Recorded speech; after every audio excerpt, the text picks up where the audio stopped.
Sebab itu, janganlah kamu bodoh, tetapi usahakanlah supaya kamu mengerti kehendak Tuhan. Efesus 5 ayat 17 berkata, sebab itu janganlah kamu bodoh, tetapi usahakanlah supaya kamu mengerti kehendak Tuhan. Orang bodoh di dalam Alkitab digambarkan sebagai orang yang tidak mengerti kehendak Tuhan. Berapa banyak yang di sini mengerti kehendak Tuhan atas hidupnya? Nggak ada yang ngerti? Ya Allah, subhanallah, ampuni ya. Saudara jadi Kristen berapa puluh tahun? Ya, yang ngerti rencana Tuhan atas hidupnya berapa banyak? Mulai satu-satu angkat tangan. Ya, tapi kalau saya suruh jabarkan, bisa ngerti nggak? Rencana Tuhan atas hidup kita apa? Karena banyak Kristen ikut-ikutan loh. Halo? Orang ke gereja ikut ke gereja, pelayanan ngapa pelayanan? Pokoknya ikut aja, ikut pelayanan. Ya, terus apa ini ya bayar perpuluhan ngapa? Katanya supaya diberkati, ikut bayar perpuluhan. Ya, kita ini banyak Kristen ikut-ikutan, ngaku apa ngaku. Bahkan banyak orang yang nggak ngerti loh kenapa dia ke gereja. Halo? Dan ini sangat menyedihkan ketika saudara tidak tahu kenapa saudara berada di sini hari ini. Makanya saya suka sedih lihat orang Kristen kalau ibadah, yang lain udah nangis nyembah Tuhan, ada yang cuma lihat-lihat. Coba saudara, ya engkau nggak ngerti kehendak Tuhan atas hidupmu. Dan ini mengerikan, amin.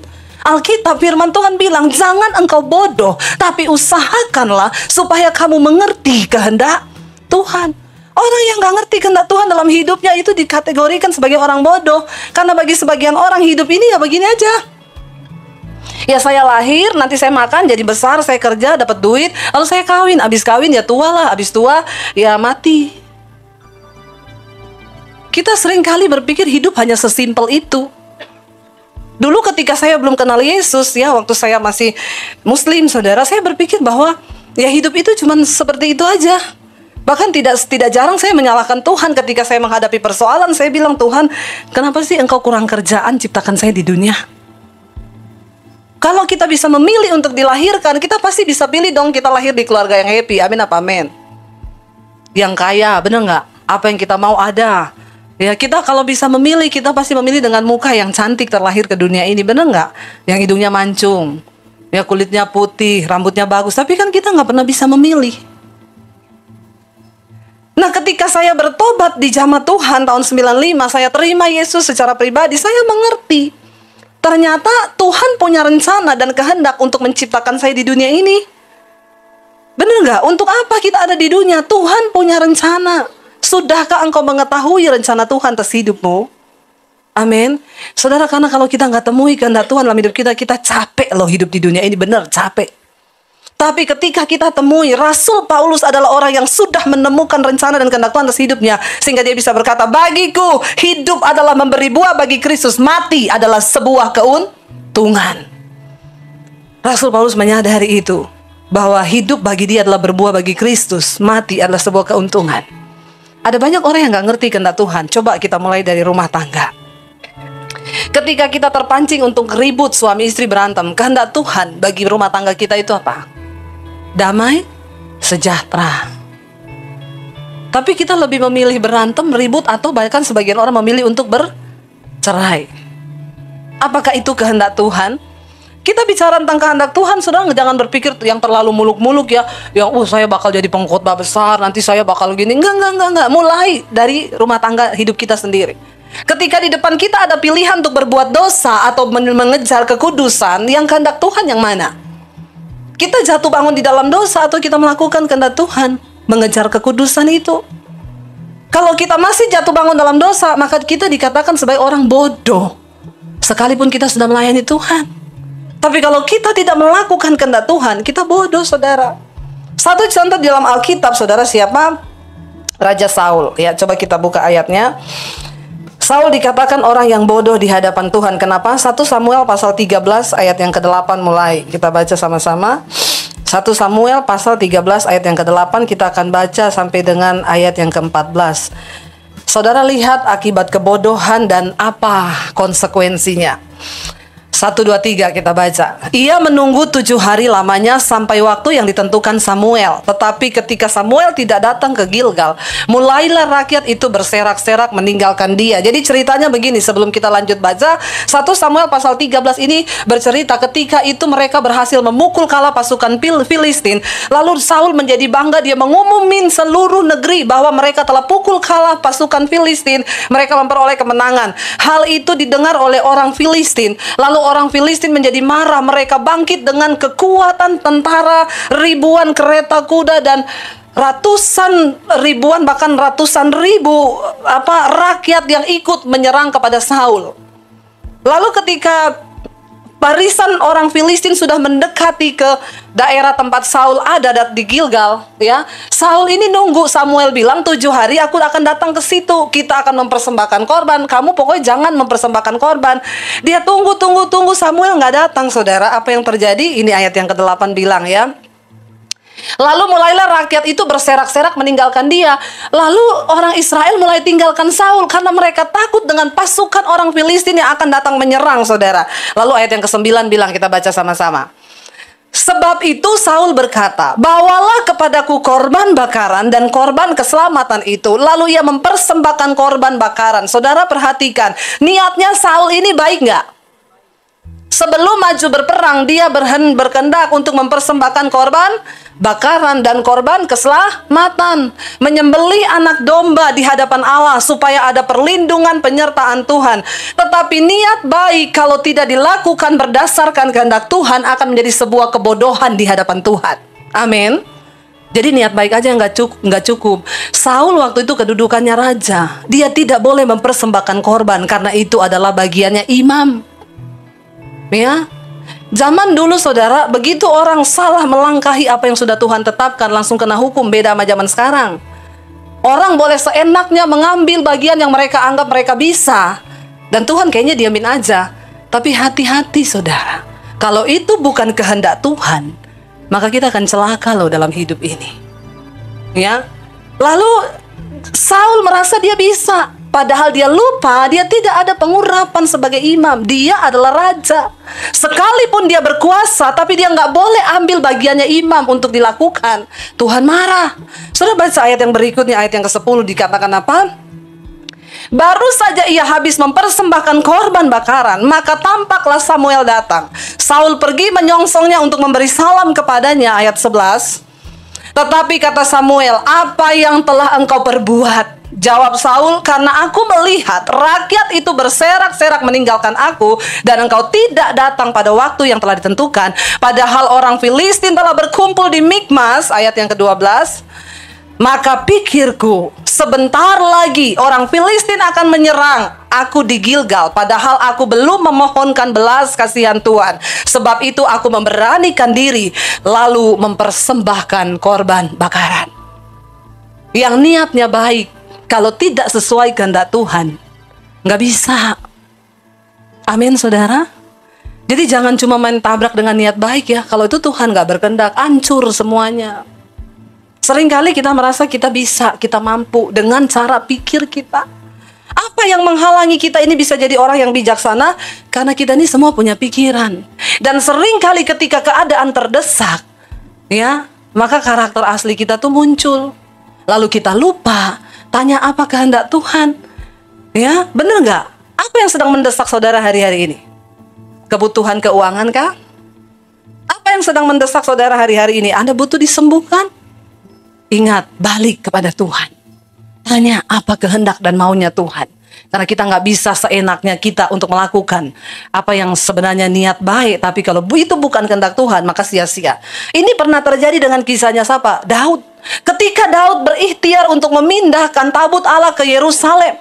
Sebenarnya ini niat baik nggak saudara? Baik banget. Daud bilang itu tabut Allah harus adanya di Yerusalem, bukan di tempat lain. Lalu Daud dengan kekuatan, dengan hikmatnya sebagai seorang raja, dia pindahkan tabut itu tanpa meminta petunjuk para imam pada waktu itu. Diangkat tabut itu dengan iring-iringan pujian, penyembahan, ribuan orang disuruh mengiringi. Ketika tabut Allah itu hampir jatuh, lalu Usa.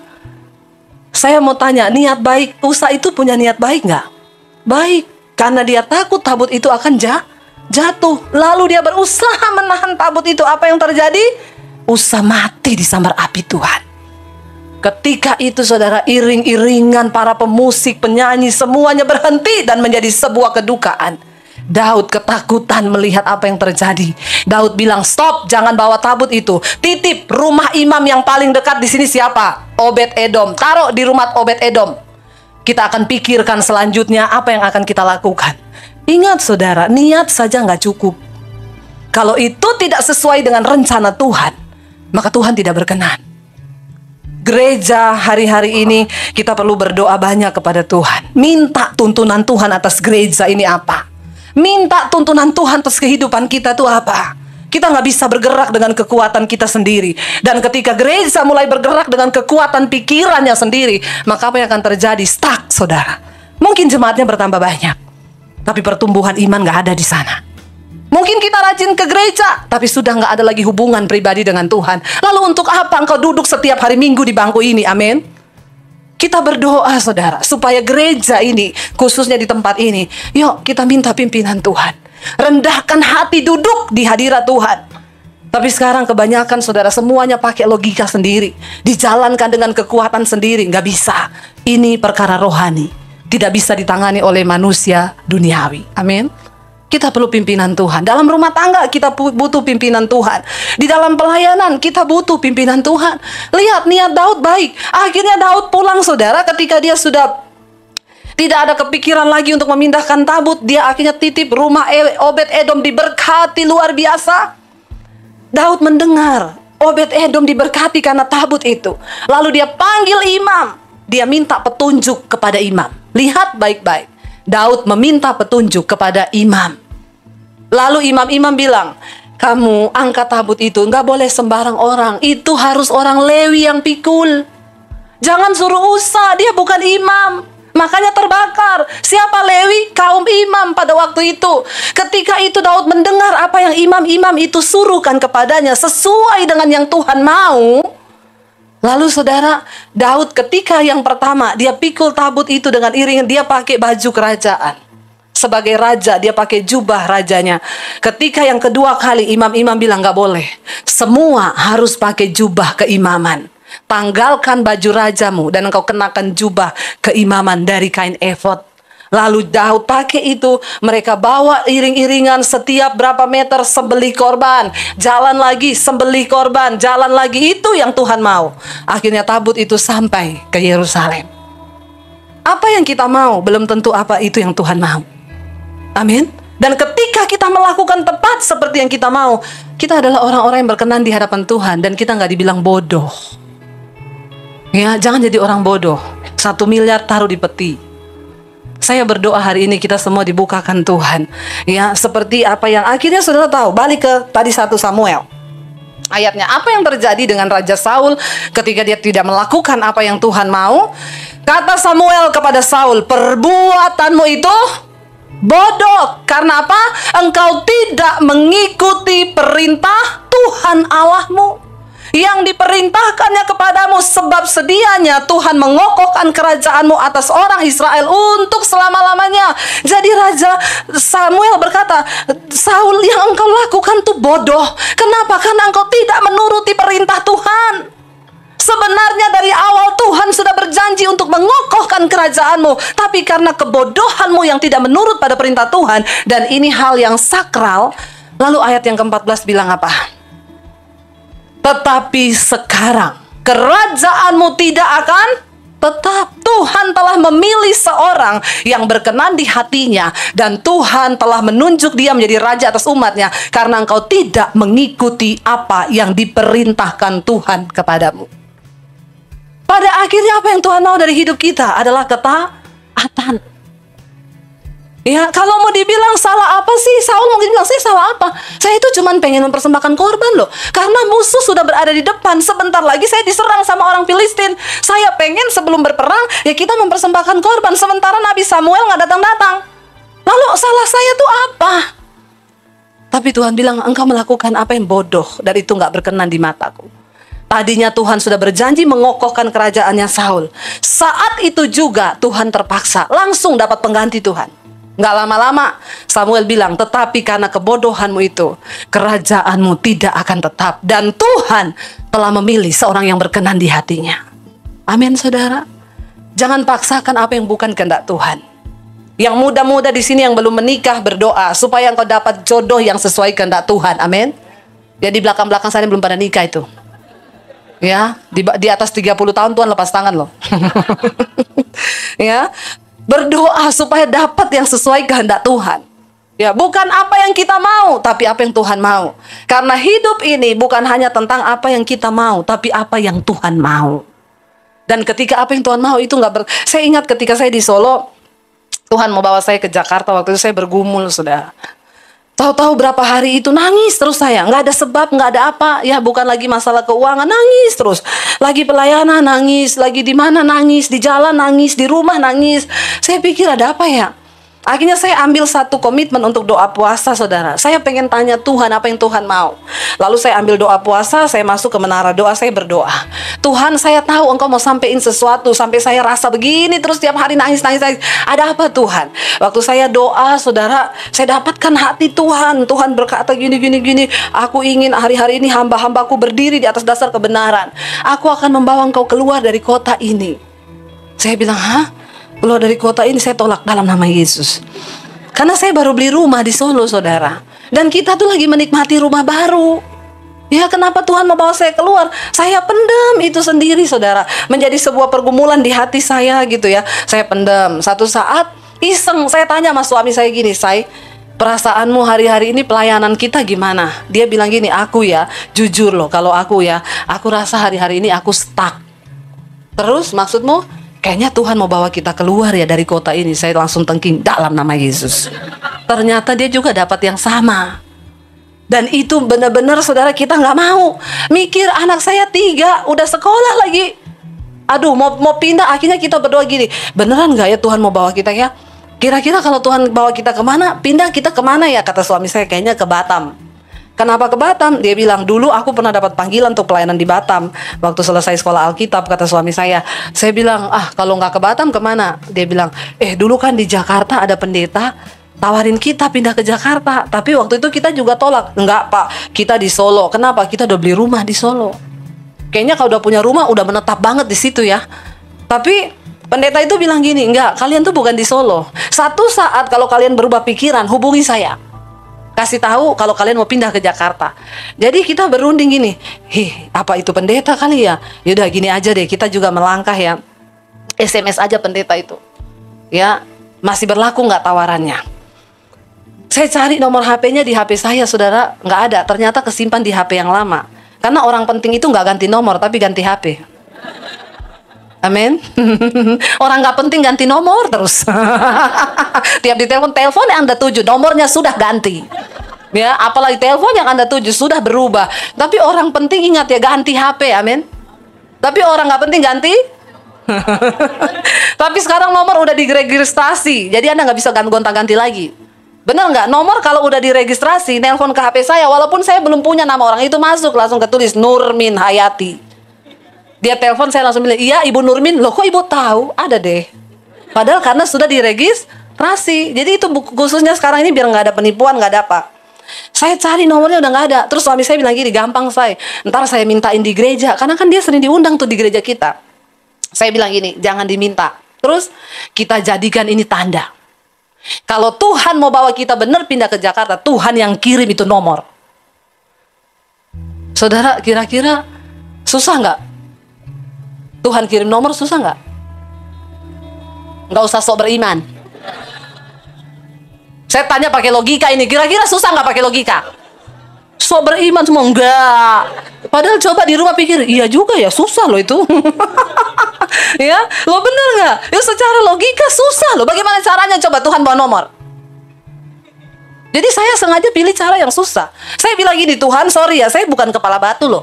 Tapi saya pengen tahu ini kehendakmu atau karena kita ini merasa stuck atau apa, kan bisa emosi sesaat kan? Emosi jiwa kan ada kan? Jadi saya bilang, lah ini kan kita nggak salah. Tuhan, Engkau kan maha sanggup. Engkau maha kuasa, Engkau maha besar. Tidak ada yang sulit bagi Tuhan bawa nomor itu ke sini. Suatu suami saya gini, iya juga ya. Iya, kita jadikan tanda. Seminggu berlalu nggak ada apa-apa, 2 minggu berlalu nggak ada apa-apa, sebulan nggak terjadi apa-apa. Kita tunggu terus, saudara. Tiba-tiba ada teman suami saya datang mampir ke rumah. Dia lihat-lihat di komputer, dia bilang, ih banyak lagu-lagu rohani ya. Besok aku bawa flash disk ke sini, titip ya, kopiin semua lagu rohani yang ada di komputermu. Aku mau pakai buat di gereja aku tuh lagu-lagunya baru. Kata suami saya, iya bawa aja. Besoknya dia ke rumah bawa flash disk. Suami saya bilang taruh aja di meja. Lama dia nggak buka, saudara. Ya, udah berapa minggu dia baru, oh iya ya, saya disuruh kopiin, ya deh, saya kopi deh. Malam-malam dia di kantor, di depan, di rumah kita dulu, di depan tuh ada kantor, saudara. Karena kita dulu bikin penerbitan buku, saudara ya. Lalu dia malam-malam tiba-tiba teriak, "Say, sini." Saya pikir dia lihat setan. Malam-malam soalnya jam 11 malam, saya bilang, "Ngapa? Ada apa? Ada setan?" "Enggak, sini." Dia tunjukin di komputer. Waktu dia buka flash disknya itu ada file di situ, nama hamba Tuhan plus nomor telepon. Pas diklik, nomor 1 namanya pendeta itu. Memang tidak susah bagi Tuhan ya. Sekarang saya baru akui. Loh bener, ya ampun, saya langsung subhanallah. Loh bener gak, saudara? Karena waduh, jangan sampai ini jadi kenyataan Tuhan. Lalu suami saya bilang, SMS. Saya SMS, "Pak, ini Daniel Debbie di Solo. Dulu Bapak tawarin kita ke Jakarta. Masih berlaku nggak tawarannya?" Dia nggak balas, saudara. Seminggu, 2 minggu nggak dibalas. Saya SMS lagi, kata suami saya gini, "Telepon, nggak usah, SMS aja. Kalau memang dia masih aktif kan mesti dia baca." Bener nggak? Ya iya juga ya. Kan saya udah SMS berkali-kali. Nggak mau telepon, nggak usah. Orang saya berharap ini batal. Bener nggak? Karena udah nggak kepikiran nih kalau pindah bagaimana memulai dari nol. Aduh tuh nggak gampang. Nggak lama, saya lagi pelayanan, suami pelayanan di gereja, suami saya telepon, "Say, kamu habis pelayanan ke gereja ya? Kenapa?" "Ada bapak itu di sini. Pendetanya di Jakarta." "Iya, kita ketemu ya." Ya udah, saya datang ke gereja. Selesai acara, dia datang tanpa pemberitahuan, saudara. Mendadak juga dia datang. Saya bilang ini, "Pak, saya boleh ketemu sama suami?" "Mau." "Iya, saya juga mau ketemu kalian." Terus sudah kita ketemu, "Pak, Bapak terima SMS saya?" "Terima, berkali-kali." Kebangetan ya. Nggak dibalas, nggak apa loh. Berkali-kali, sampai bosen. Loh Bapak kenapa nggak balas? Nggak, saya juga berdoa minta tanda. Kalau memang ini rencana Tuhan kalian pindah ke Jakarta, kita ketemu tanpa janjian. Saya memang nggak mau balas SMS-mu. Tapi saya berdoa supaya Tuhan pertemukan kita tanpa janjian. Jadi ini memang nggak ada rekayasa manusia. Dan hari ini kita bertemu tanpa janjian kan? Berarti ini digenapi, Pak. Lalu dia bilang gini, ya nggak tahu, tapi buktinya kita bertemu. Ya udah, akhirnya ngobrol-ngobrol, benar udah yakin mau ke Jakarta. Kapan berangkat ke Jakarta? Jadi pengintai dulu. Pergi intai itu negeri. Kalau di tanah Kanaan kan susu dan madu ya. Kalau di sini penuh dan debu. Dan kemacetan. Yo jujur saudara, di Indonesia ini orang itu kalau hidup di Solo itu enak, tentram, damai, aman. Masuk di majalah Times yang beredar di seluruh dunia, di Indonesia untuk wilayah Bali itu terbaik untuk spirit. Orang kalau mau pergi ketemu Tuhan, pergilah di Bali, keadaannya tenang. Jakarta, salah satu kota yang terbaik di dunia untuk jiwa, terutama melatih kesabaran. Loh ini bener loh, saya nggak bercanda loh. Masuk di majalah Times loh. Jadi Anda ada yang tinggal di Jakarta nggak sabar-sabar kebangetan. Karena pariwisatawan dunia datang ke sini untuk melatih kesabaran. Lu bener, karena makanya mereka bule-bule itu kalau jalan di jalan diklaksonin sama bajai, pen. Dia udah tahu melatih kesabaran. Amin. Jadi siapa yang mau datang ke Jakarta? Ya udah saya berdoa, ya Pak. Ya udah kita berangkat jadi pengintai ke Jakarta. Sampai di Jakarta, saya ikut pelayanannya dia. Ketemu jemaat, pendoa, anaknya narkoba, suaminya selingkuh. Ketemu lagi pelayan Tuhan, mau cerai sama suaminya. Saya bilang sama suami saya, ini Jakarta, ini memang begini kah? Jadi saya bilang sama suami, ya jujur ya, secara spirit, peperanganku tuh di sini. Karena di Solo itu jemaatnya ayam-ayam. Lo bener, di Solo itu jarang orang selingkuh. Keluarga itu yang gak bahagia banget, tapi juga gak berantem. Jadi di Solo itu pokoknya adem-adem ayam aja. Sama Tuhan ya nggak sungguh-sungguh, tapi ya nggak kebangetan murka gitu, nggak murtad, nggak. Jadi ya suam-suam gitu. Tapi kalau di sini kan kelihatan banget saudara ya, benar-benar yang peperangan itu. Wah, saya bilang sama suami kalau secara roh saya di sini. Lalu saya bergumul, pulang ke Solo, pendeta itu bilang pulang, berunding berdua, tanya Tuhan lagi. Kita pulang di Solo bergumul. Lalu kata saya sama suami, kalau kamu gimana? Dapatnya apa? Ya gini loh say, kamu tuh kan perempuan. Perempuan itu nggak pernah berpikir pakai logika. Kalau aku ini berpikir, ya kalau kita pindah di Jakarta, terus sumber keuangan kita dari mana? Terus saya tuh lagi nyicil rumah kan kita di Solo. Itu pendeta kan nggak kasih kita keputusan, dia kasih kita berapa tiap bulan, nggak ada. Jadi benar-benar harus pakai mata iman. Jadi kata suami saya gini ya, jadi ya kalau aku sih pertimbangan dulu ya. Nah di sini ini kan dia bilang di Solo itu kan dia koordinator musik. Adalah persembahan setiap bulan walaupun dia bukan full timer, tapi dia dapat persembahan tiap bulan. Dia bilang ini yang aku bayar pakai buat bayar cicilan rumah.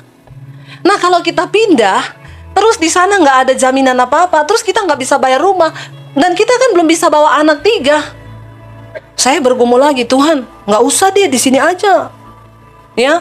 Jadi kita berdoa, bergumul. Saya berdoa lagi, saya tengking dalam nama Yesus. Secara otak logika nggak bisa Tuhan.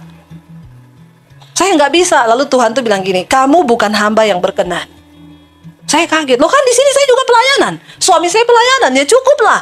Tuhan bilang engkau memang melayani, tapi engkau tidak melakukan apa yang aku mau, tapi apa yang kamu mau. Lalu Tuhan kasih gambarannya begini, contoh kamu punya pembantu, lalu kamu bilang, Mbak, semua spray cuci ya, saya pulang nanti siang semua spray udah bersih. Saya pulang, Mbak, spraynya kok nggak dicuci? Saya nggak mau cuci spray Bu, saya maunya cuci horden. Kira-kira saudara yang gaji pembantu gondok nggak? Lah kan saya suruh kamu cuci spray, ya tapi kan saya nggak mau cuci spray. Saudara pecat nggak dia? Ya iya kan, Tuhan bilang sama. Kamu mengaku hambaku, tapi kamu tidak melakukan apa yang aku mau, tapi apa yang kamu mau. Dan itulah perjalanan bersama iman. Bersama Tuhan dengan iman. Kita harus tanggalkan ini loh, logika kita. Akhirnya suami saya bilang, say, kita udah dapat peneguhan loh, jangan jual panggilan cuma demi uang. Iya kamu perempuan, imanmu nyampe, imanku gak nyampe. Kata suami saya. Memang yang rata-rata kurang beriman itu suami sih. Karena selalu berpikir pakai logika. Perempuan tuh main tabrak aja pakai perasaan. Lalu kami bergumul. Saya cuma berdoa, Tuhan, kan istri itu tunduk sama suami ya, terserah loh, dia ndak berangkat, saya ndak. Tapi kalau Tuhan mau kami berangkat, ya Tuhan lakukan sesuatu. Tiba-tiba wakil gembalanya panggil dia, Pak Daniel, saya mau bicara. Pak, ini karena yang pegang keuangan semua ganti bendahara baru, mulai bulan depan semua persembahan dihapus. Termasuk punya Bapak tiap bulan dihapus. Haleluya nggak saudara? Memang harus dibikin begitu sama Tuhan. Kalau enggak ininya main terus. Terus dia bilang sama saya, say, gimana ini? Nah itu yang kamu pertahankan. Terus saya bilang juga apa? Berangkat aja. Sekarang udah nggak ada dasar untuk kamu berharap. Terus bagaimana? Ya udah deh, bulat hati ya, kita berangkat ke Jakarta. Iya, aku tak pamit dulu. Pamit ke wakil gembalanya, Pak, saya juga sekalian mau pamit. Saya dapat panggilan, loh kok mendadak banget? Enggak, sebenarnya udah lama kami gumuli. Dia nggak tahu itu peneguhan. Ya, oh gitu ya Pak. Pak jangan buru-buru diputusin deh. Saya ngomong ke gembala dulu katanya dia. Besoknya dia telepon suami saya, Pak Daniel, saya udah ngomong sama gembala. Jadi memang semua persembahan dihapus, kecuali punya Bapak tidak. Saya giniin dia, terserah loh. Saya udah gak mau main-main sama Tuhan loh. Kalau kamu cuma berpegang di situ terserah. Tapi saya juga mengerti, dia kepala keluarga saudara. Dia juga harus memutuskan. Tapi untung dia punya istri yang gagah perkasa.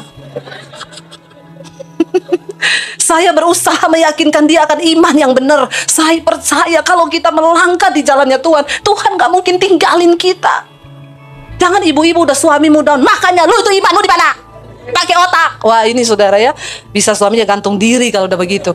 Karena kita coba memahami, memang benar laki-laki itu pikirannya jauh loh. Dia pikir anak mau kuliah. Kadang ibu-ibu tuh nggak ke mall, udah ya makan-makan, jajan, belanja, selesai. Ya, dia nggak pikir suaminya itu mikir semua-muanya. Jadi ya akhirnya dia bilang sama wakil gembalanya gini, Pak sorry ya, nggak, saya mau nuruti apa yang Tuhan mau. Waduh Pak Daniel, kalau bisa dipertimbang. Sudah kami pertimbangkan. Dan itulah awal kami memulai berjalan dengan iman bersama Tuhan. Saya akan masuk yang kedua ini, tentang orang pinter. Ya, kadang-kadang kepintaran logika kita itu menghalangi yang namanya kita percaya sama Tuhan. Orang pintar itu selalu cari untung buat diri sendiri. Hitung-hitungannya. Kayak tadi tuh, kayaknya papa itu butuh 5M deh. Makanya saya kasih cek 5M, 2M kontan saya ambil. Nah, ini orang pintar. Selalu yang penting dia untung. Pakai logika, cara berpikirnya seperti itu. Saudara, manusia itu diciptakan Tuhan, kita punya yang namanya otak. Semua punya kan? Otak manusia itu didesain oleh Tuhan, luar biasa hebat. Otak manusia terdiri atas 2 bagian nih. Ada otak kiri, ada otak kanan. Otak kiri itu berfungsi untuk memikirkan hal-hal yang sekarang, tapi otak kanan itu dikatakan alam bawah sadar. Makanya kalau orang koma, otak kiri bisa berhenti. Waktu kita tidur, otak kiri diem, tapi otak kanan tidak akan pernah berhenti. Dia menyimpan semua memori di bawah sadar. Ya, kalau orang, sebagian dokter bilang ini jiwa manusia, saudara. Dia merekam, bahkan dia bisa menggerakkan hal-hal yang makanya ada orang bilang kekuatan pikiran, bisa bengkokin sendok pakai kekuatan pikiran, apa segala macam lah. Itu mereka berpendapat bahwa otak kanan manusia itu punya kekuatan yang besar sekali. Ya, nah otak kanan itu nggak mungkin bisa beristirahat. Sekalipun Anda tidur, otak kananmu tetap jalan. Makanya kadang kita tidur mimpi dikejar setan. Tiba-tiba suami saya sering banget tiap malam tiba-tiba lagi terus bahasa roh. Saya tanya kenapa saya mimpi dikejar kuntilanak. Tapi kenapa yang keluar bahasa roh? Karena otak kanan bawah sadar masih tetap ingat dia punya iman, ada Tuhan. Saya juga sering gitu, mimpi didatangi nenek sihir, ya mau dicekik, mau mati. Saya ingat, loh kan saya ini anaknya Tuhan, saya punya nama Yesus. Tiba-tiba saya serang nenek sihir itu, dalam nama Yesus. Tiba-tiba saya dibangunin suami saya lagi, dalam nama Yesus, dalam nama Yesus. Ini namanya alam bawah sadar kita. Otak kanan ini tetap jalan sekalipun kita tidur. Nah, ketika orang koma, otak kanan itu tetap berfungsi walaupun dia koma. Makanya ketika kita bisikin tentang iman, dia bisa terima, dia bisa nangis, dia bisa bertobat. Ini otak kanan, saudara. Ada satu statement yang berkata begini, ya, orang itu 5%, ya, orang-orang sukses di dunia ini, mereka hanya menggunakan 5% dari otak mereka, ya. Jadi dengan kata lain begini, tulisan nggak ada yang lebih gede lagi. Haleluya, ya. Saya udah pakai kacamata loh ini padahal, ya, nggak kebaca, ya. Ada ungkapan berkata bahwa ya rata-rata orang mempergunakan 5% dari otaknya dan mereka bisa sukses, ya. Berarti pendapat ini juga bisa berkata begini. Berarti bila Anda menaikkannya menjadi 10%, Anda bisa jadi orang jenius. Ini pernyataan benar atau salah? Ya, ini pernyataan yang salah, saudara. Yang benar adalah, tolong ditayangkan. Yang benar adalah rata-rata manusia di dalam melakukan aktivitasnya hanya 5% yang dilakukan dengan berpikir. Lalu 95% dilakukan dengan refleks. Nggak pakai pikiran. Otak kanannya nggak dipakai. Ya pokoknya otak kiri aja apa refleks, ya. Itu yang, nah jadi saudara, benar ungkapan 5% dari orang sukses di dunia itu adalah yang hanya menggunakan otaknya 5%. Itu benar, tapi mereka gunakan dengan berpikir. Sedangkan yang 95% orang nggak pernah mempertimbangkan, langsung aja bertindak. Langsung aja melakukan 95% refleks. Dan nggak pernah ada pertimbangan, otak kanannya nggak dipakai. Lalu, bisakah ini dirubah, saudara? Bisa. Rasul Paulus berkata begini, Roma pasal 12 ayat yang kedua. Roma 12 ayat yang kedua berkata begini, ya, berubahlah oleh pembaharuan budimu, supaya engkau dapat membedakan, ya, janganlah kamu menjadi serupa dengan dunia ini, tetapi berubahlah oleh pembaharuan budimu, sehingga kamu dapat membedakan manakah kehendak Allah, apa yang baik, yang berkenan pada Allah, dan yang sempurna. Kata berubahlah oleh pembaharuan budimu dalam terjemahan bahasa Inggrisnya dikatakan, ya, your mind, cara berpikirmu, ubah cara berpikirmu. Supaya engkau bisa membedakan, ya, mana kehendak Allah, apa yang berkenan kepada Allah, dan yang sempurna. Jadi saudara, otak kanan itu merekam semua yang engkau dengar. Termasuk kenapa kita ada di gereja ini, kita lagi belajar menanamkan segala yang baik di dalam otak kanan kita. Firman yang saudara dengar, rekam itu di bawah alam bawah sadarmu, sehingga ketika engkau menghadapi pertempuran, peperangan, pergumulan, firman itu bisa keluar. Itu yang mempengaruhi hidupmu dan mengubah. Jadi begini saudara, apa yang engkau pikirkan, coba tayangkan gambarnya yang satu. Apa yang engkau pikirkan, itulah engkau, ya. You are what you think. Kamu adalah apa yang kamu pikirkan. Kalau engkau terus berpikir tentang ketakutan, maka engkau jadi seorang penakut. Ini dipakai oleh orang-orang sukses yang namanya motivator. Tapi mereka itu pakai yang secara dunia. Nah, kita yang kita tanamkan di pikiran kita adalah firman Tuhan. Engkau akan menjadi seperti yang engkau pikirkan. Kalau engkau pikirkan terus ya takut melangkah, maka engkau jadi gagal. Makanya orang-orang motivator itu bilang, pikirkan engkau sukses. Bilang engkau pasti sukses. Sampai alam bawah sadarmu mendengar. Ya, itu kalau kita ikut seminar-seminar motivator tuh begitu, berdiri bilang, aku sukses, aku sukses, aku sukses, didengungkan terus.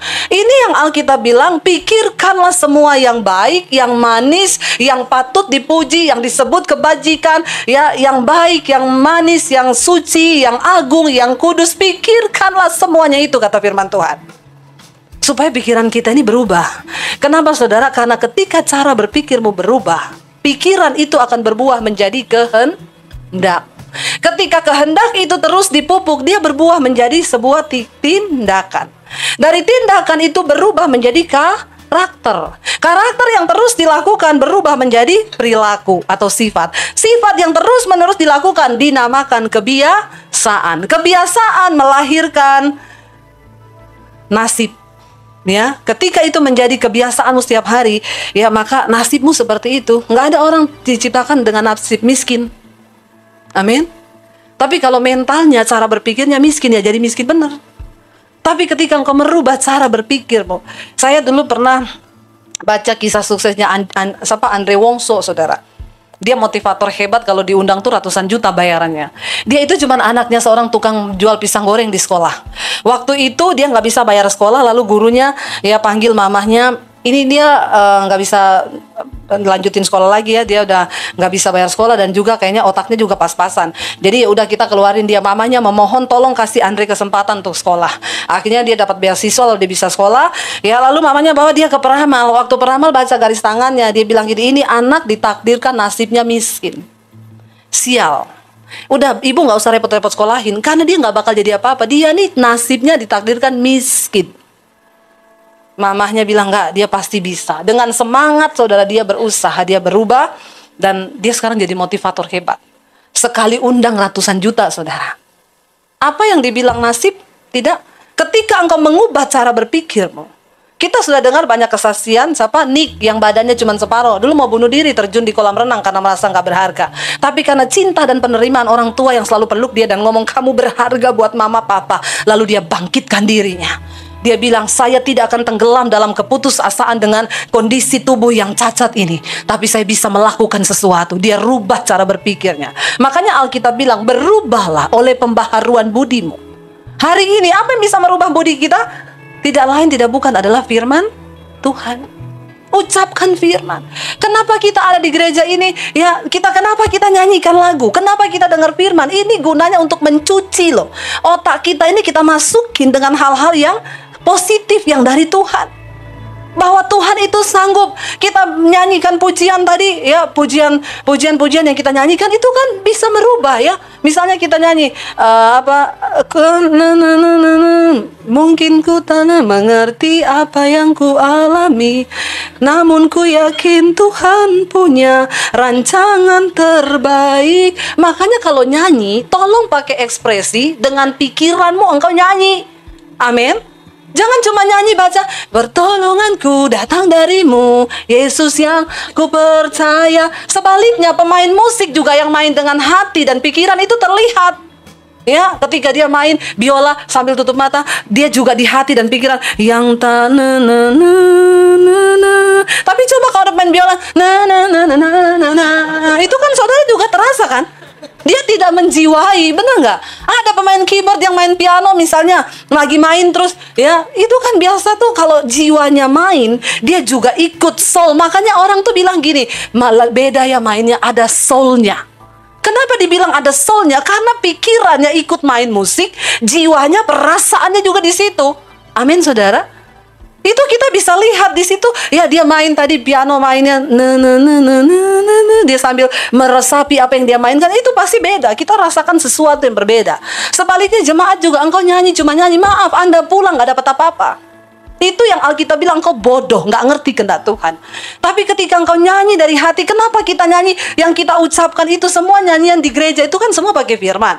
Gunanya apa? Waktu engkau menghadapi tekanan, engkau merasa tidak mampu lagi, setan bilang keadaanmu buruk, kamu tidak bisa bangkit. Tiba-tiba engkau ingat dari alam bawah sadarmu, engkau pernah nyanyikan pujian yang sesuai dengan firman. Yang tak mungkin bagiku, semua mungkin bagimu. Amin.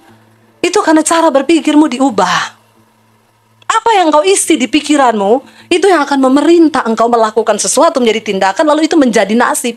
Orang kalau tiap hari nonton film porno, otaknya porno terus. Lihat kambing, gak pakai celana tuh kambing. Ya memang kambing dari dulu gak pakai celana. Hello, benar gak? Tapi ketika engkau taruh di otak itu firman, ya ketika engkau sedang dalam putus asa, firman itu berbicara. Apa yang tidak mungkin bagi manusia itu sanggup dilakukan oleh Allah. Makanya Rasul Paulus bilang begini. Ya, coba saya kasih satu ayat ya. Saudara belum bosan kan? Saya aja masih berapi-api loh. Ya, ayat 1 Filipi 3 ya, ayat yang ke-7 sampai ayat yang ke-8. Filipi 3 ayat 7 dan ayat yang ke-8 kita baca. Tetapi apa yang dahulu merupakan keuntungan bagiku, sekarang kuanggap rugi karena Kristus. Lalu ayat yang berikutnya, malahan segala sesuatu kuanggap rugi. Karena apa? Pengenalan akan Kristus Yesus Tuhanku lebih mulia daripada semuanya. Oleh karena dialah aku telah melepaskan semuanya itu dan menganggapnya sampah. Supaya apa? Aku memperoleh Kristus. Kenapa Rasul Paulus bisa bilang begini? Apa yang dulu merupakan keuntungan bagiku, sekarang rugi karena pengenalan akan Kristus. Artinya cara berpikir mulai dirubah. Apa yang merubah dia? Pengenalan akan Kristus Yesus Tuhan. Karena dia baca Alkitab, dia mulai merasa yang dulu itu kebodohan. Dulu bagi Rasul Paulus bunuh orang itu satu keuntungan loh. Dia pikir dia berbuat bakti kepada Allahnya. Tapi ketika dia mengenal firman kebenaran, dia mulai bilang, ternyata apa yang aku lakukan itu dulu itu kebodohan. Ku anggap rugi. Karena pengenalan akan Yesus Kristus Tuhan itu lebih berguna dari segala-galanya.